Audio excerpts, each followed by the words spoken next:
All right, boys, we're going to now reach around segment, and today we have a very special guest on the podcast this week. Firstly, though, we do run through some numbers because, if anything, we are defined by our numbers, as Ro once famously said.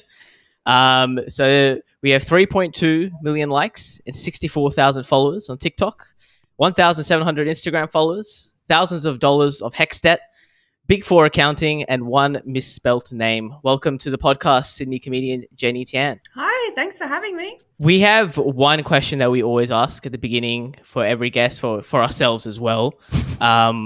What has been your rarest moment that you've ever encountered? Dude, I have so many rare moments. I'm a very special person. You fit right in. There's too many. No, there was one that I thought of, which was when I was like a teenager, my mum used to send me to it was almost like sports camp, and I wasn't an athletic person. We had to do ice skating. I don't know how to ice skate. I refuse to be one of those people where you know how you're in the shopping centers and you're eating food and stuff and you just watch the people stack it. I was like, I'm not going to be one of those people, right? So what I would do in this 2-hour block daily where we were supposed to go ice skating was that I would spend half an hour lining up for the ice skating shoes and pretend that they wouldn't fit and stuff and try on different sizes. And then I would line up half an hour for food basically, and then I would spend 1 hour watching everyone else and eat chicken nuggets by myself. And that was how I spent my ice skating money every single day for 2 weeks. There's no way you got away with the shoe trick for every single day for 2 weeks. Surely someone at some point's come on, mate, you know your shoe size.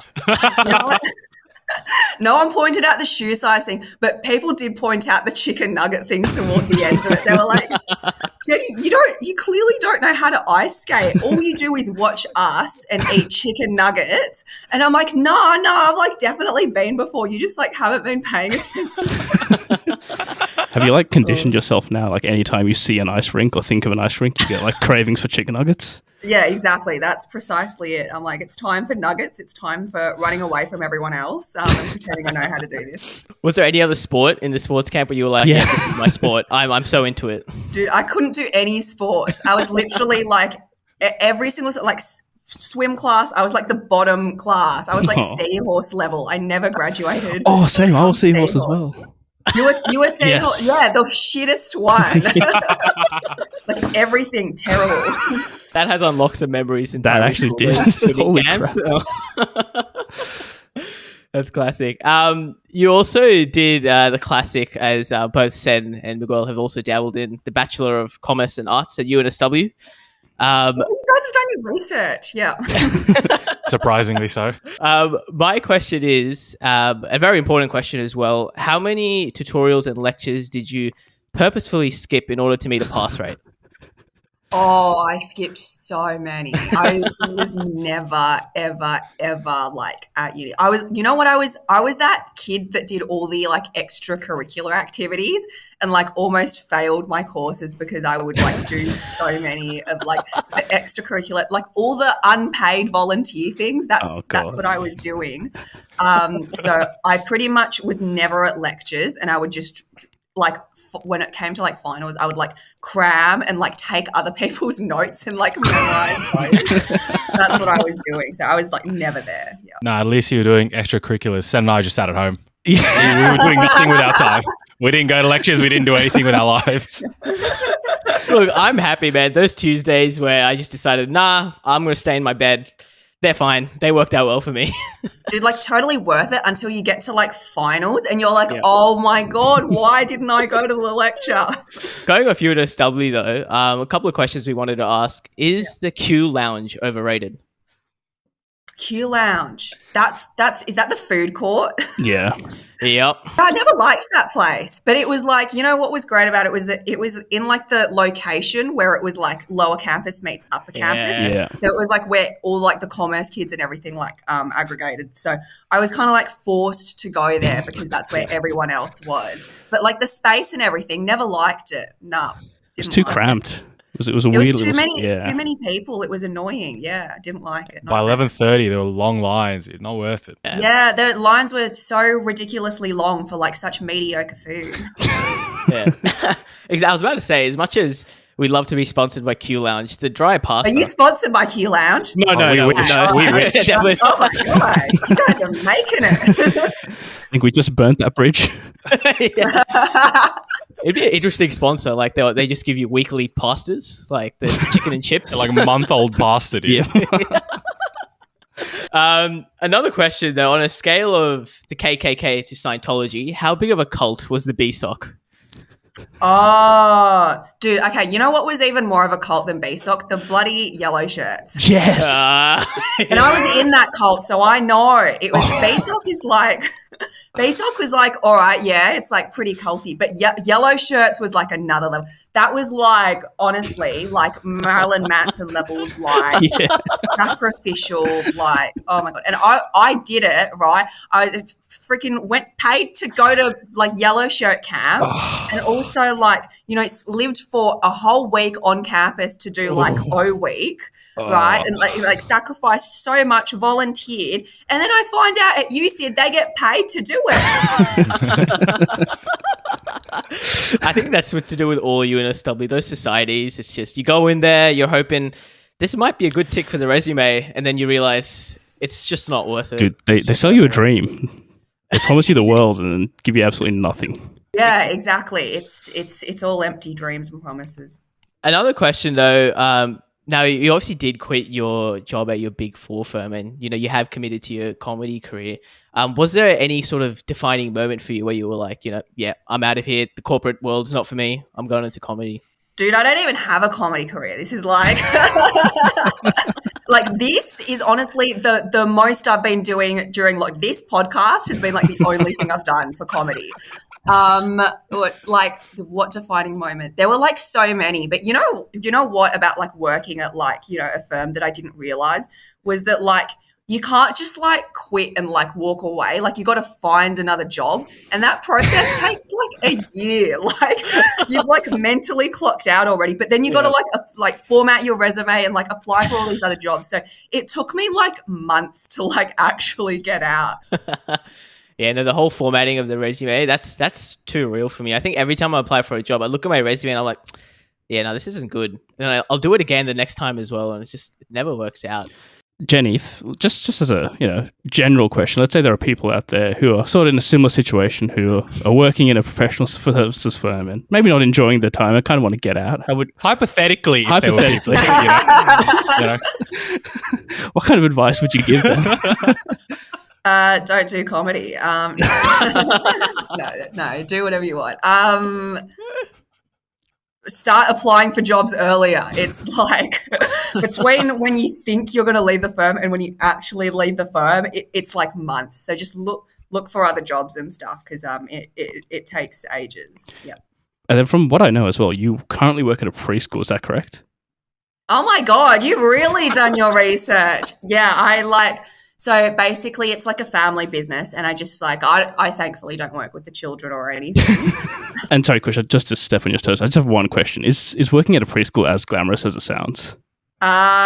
It's interesting and it's very different to what I thought it would be. It's actually like a really, like for the educators there, it's like a very intense kind of job. Because it's just like they've got like a routine that they stick to and they always have to look like happy for the parents because they're like an expectation that you're like this amazing person who's like great with children, but they're actually like, because they've just spent like a whole day with like 20 kids in a room, you know, like obviously they're very like stressed out and then they got to like be happy for the parents at the end of the day. So it's a pretty stressful job, but thankfully I don't have to deal with kids, so I do that. But speaking about like how, you know, of course you moved from the corporate world, to those hypothetical listeners who are still in the corporate world, they obviously use a lot of a lingo, the classic sayings to your managers, to your employees. I just wanted to know, how do you rate these specific lingos in terms of just, would you use them in real life or do you even like them at all? The first one, just wanted to touch base. Oh, dude, I hate that. Like, 2 out of 10. I hate it. Also, like the just at the beginning as well. It's so passive aggressive. Yeah. Why don't you just say hi? Like, yeah. That's all you have to say. If you're like following up on something, just say, hey, where is this thing? Like, instead of going, hey, just like checking in to see where you're at with the thing. The second one, though, we'll circle back to this. I think that one's better than the other. I'd give it like a 5 out of 10. 5 out of 10. It's like, okay, it's like appropriate to use that one because it's like you will come back to it, but you're using the word circle for some reason. Yes. But we get what you mean. I agree. There's some sort of direction there, but the word circle as well. It's just like, really have to say that? Yeah, it's like it's not even a fancy word. We get it. Your geometry. The last one, which, to be honest, they're used at the same time or generally they get switched around. Hope you are well or hope this email finds you well. Stinker. You know what? I hope this email finds you well. It's like, why are you expecting me to be well? Don't put that pressure on me to be well. But also I'm guilty of using it all the time. I think the one that I hate the most is probably like, flick it over to me, like, or like ping it to me. Just email. Why are you trying to make it sound cool? Would you use any of these with the preschoolers? Yeah, every day I meet up with them and I'm like, hey, I hope you're well. Just wanted to touch base. Also, like the hope this email finds you well, like, where else is the email going to go? Like, it's going to go to your inbox. Like, whether it's your junk mail or spam, it's going to go there. There's no other place where it's going. It's that for me is the most passive out of all. And like, hope it finds you well. Yeah. Speaking of your comedy career, though, we wanted to know as well who's been the most interesting person that you've met in your career, or on the other side, what's the most interesting experience that you've had so far? Oh, so many weirdos in comedy, honestly. Because it's like there's no barrier to entry. Like anyone and everyone can just like rock up at a mic and decide that they are going to pursue comedy. Like, oh my God, there's too many. Like, oh my God. There was this like German dude once that like came over and then he was like, he couldn't really speak English very well. And he just like kept like messaging me afterwards and like trying to show up at places that I would be. Yeah, it was real weird and like creepy and stuff. And then he ended up being on like this Char Time ad that like I think they still put it up. That's like was like billboards all around the place. So I was like, oh my God, I can't even like get rid of him. Like I just see this guy everywhere. He was a really, really odd human being, but like honestly, like there's so many, there's so much, like there's like people that like try to start like fights all the time that happen in like comedy and stuff. Like there's always gossip in like the comedy scene. It's ridiculous, honestly. People starting fights now. I'm kind of curious. Yeah, what's going on here? Start fights over like the pettiest things, like. I don't know if there's like one, room that's like sort of in like the territory or like the location of like another comedy room, which like it's like a comedy club. We call them rooms. Then like they would like get like really aggressive with each other because they're very territorial and you're kind of like taking someone else's like audience. That's kind of like how they have it in their mind. So, there would be like some fights and stuff over that and like certain rules as well for comedians. Like if you perform at like these clubs then you can't perform at like these other clubs and stuff. So it's like Bloods versus Crips. Yeah, exactly. It's intense as that. Yeah. But it's all honestly like so petty. It's like they would be like arguing over that for like open mics, like honestly, where like, barely any audience ever show up. So it's not like it's that much of a passionate fight anyway. This is one question that does fit well with all of us, but we did study both our primary, high schools, got our ATAR, made some lifelong friends as well. We had a great journey in our schooling career. But how much impact do you really think Healthy Harold had on your success? Oh, that dude. You know what was the most traumatizing thing? I don't know whether they did this for you guys, but like at the very end of our last Healthy Harold, they revealed the hand and they like took the puppet off. Did they do that for you guys? No, there was just a hand. Like, by the way, this giraffe that we've, had for a very long time, that's been this character and your friend for all these years, is fake. It's not real. It's just my hand. And we were all like, oh my God, why would you do that? Someone back there was having the worst day of their life, and I'm going to take it out of these kids. Like, I'm going to ruin some childhood today. Well, I'm glad I never experienced Yeah, that. no. My one was just always the little giraffe there giving me some advice that I'll probably forget for the rest of my life. Yeah. But I'm just glad I had that facade, and I'll always remember that moment. Yeah. All right. We're now going to move on to the game, which we're going to play basically a version of bingo. We're going to call this Doctor. So basically, all of us here are going to have the $1.99 spoons from IKEA. And for every statement or actions from the point of view of an Asian parent that has either been said or has happened to you. So basically, the one with the most wooden spoons wins. And just want to preface this, but we all know these statements and actions do originate from a place of warm, fuzzy love, and we 100% appreciated these statements. So the first one: stop dating white people as they can't cook and are lazy. Has that ever been said to any one of us? Nope. Can't say that. Can't say that? That's All really right. specific. These aren't personal experiences. No, not at all. Kush is getting flashbacks at every statement. The second one: you never spent time with your family. Yeah. Yeah. Yeah. That's gotta happen. That always happens. Dude, I get that even in lockdown. Like, I got that this morning. Gets up from bed, not spending time with family. The next one: why aren't you more like, insert names, auntie's children? Her daughter got an A. Oh, yeah. All the 100%. time. I got that Yeah. a lot. Yeah. This is too real. Comparison happened all the time. And then, like, whenever I did something good, I'd be like, how come you're not comparing other people to me now? And I'm fantastic. You just expect more. That's too real. This is more of an action, very specific one as well. But your dad knocks on your bedroom door, but suddenly becomes a flash and opens the door before you can even respond. yes. That's happened to me multiple times. Just the classic knock, but then the door gets open. The door opens anyway. Like, at least give me It's a just chance to open. answer. I wasn't allowed to have the door closed. Oh, The door had to be open, so there was no knock. He could walk in whenever he wanted. He bought the house. He owns the place. He can do what he wants. I didn't get to lock no door. Wow. Yeah, no, my mum would kind of just like barge into the door and just like say whatever she wanted to. No courtesy knock at all. Yeah. Hi, Mum. I'm well. How are you? There was another experience as well where like my dad would just open the door and just like stand there for 2 seconds and then that's it. I'm out of here. And then Yeah, just that's leave. so true. My mum would do that too. It's like, what did you want? I could never understand. Like, should I They're just sussing the follow vibes, you? Kush.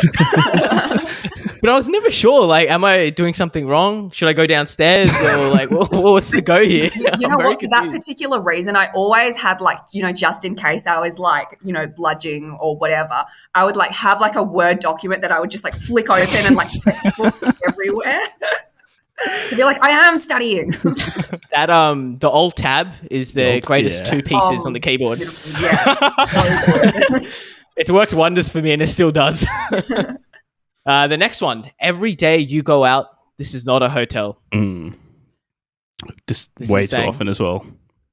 I think I got a different one because like I'm a girl as well. So it would be rather than like you're going out every day, it was just like, when you go out, you get murdered. Did you see that like story on like channel, whatever? You're going to end up murdered. So you got to stay at home. I had this as well. Yeah, I had this as well. But it was like, it wasn't even in Australia. It was like in another country. And they'd be like, oh, did you see what happened in like Indonesia? And I'd be like, no. Like, and it's not going to happen here. Like, I'm literally just going to Coles. That's all I'm doing. This next one's also an action, but your mum or your dad shares an article or video to you from a group chat that is apparently the only source of news in the cosmos. Dude, literally all throughout coronavirus. I got one the other day from my dad. Like, it was a picture of Gladys, and it was like, if you go outside, you will be arrested. And my dad's like, careful, everyone. I'm like, bro, this is fake. This is so obviously fake. There's 3 typos in this thing. Dude, like same with my mum. It was like all these articles from like WeChat especially when it came to COVID. She had one where it was just like, if you like sleep with like garlic in your socks, then you won't get coronavirus. This is just 4 days ago on my WhatsApp chat. Why the next few weeks matter if you own shares or are thinking of getting into the market. Like, okay. Thank you. The day before. Sound advice, to be honest. You're getting financial advice from your parents, Kush. The one before, this is what happens when you try to scan currency notes. Like, I'm just not sure. Like, I don't think I'm going to be photocopying a $50 note anytime soon. I've got a lot more which just keep getting weirder and weirder. How does the Pegasus spyware work, and is my phone at risk? That's so niche. So no, What even is that? I don't know. I haven't responded. They're just all left there. I'm like, I don't know how to respond to that. Like, I wish I knew, but like, It's also like, what do they think of you? They think that you're like this like child who like is photocopying banknotes and like, you know, has experience with all these like viruses and stuff. I don't know. One day I'll reply. Maybe I'll just be like, yeah, sure. And then my dad will give be a like, thumbs mission up. completed. Like I've done it. This is a classic one. The non-functional dishwasher used as a storage box. Yeah. We have a Surely. non-functional one, but we don't use it as a storage box. It just sits there gathering dust. Oh, really? No plates? No No, nothing. spoons? No. Am I out of touch to say my dishwasher works Very much and gets so. used to wash dishes? Must be very nice. Yeah. Wow. I wonder what that's like. No, even at home now, like I've gotten used to like just like washing dishes myself and then like using the thing as a drying. It's very efficient. 100%. Like, I remember doing food technology in like high school, and the classic, because obviously they don't put it in the dishwasher, you clean it with the classic soap and the brush, but I used to be so fast at it, and they'd be like, oh, dude, you're cleaning really fast. Yeah, this is years of experience, my friend. Years of experience. The next one as well, I like to call plastic bagception, where you'd see Coles bags inside Woolies bags, inside Aldi bags, but then they're also inside Coles bags, and then you have like 100 bags just ready for the apocalypse, I guess. Yeah, it's a babushka doll of.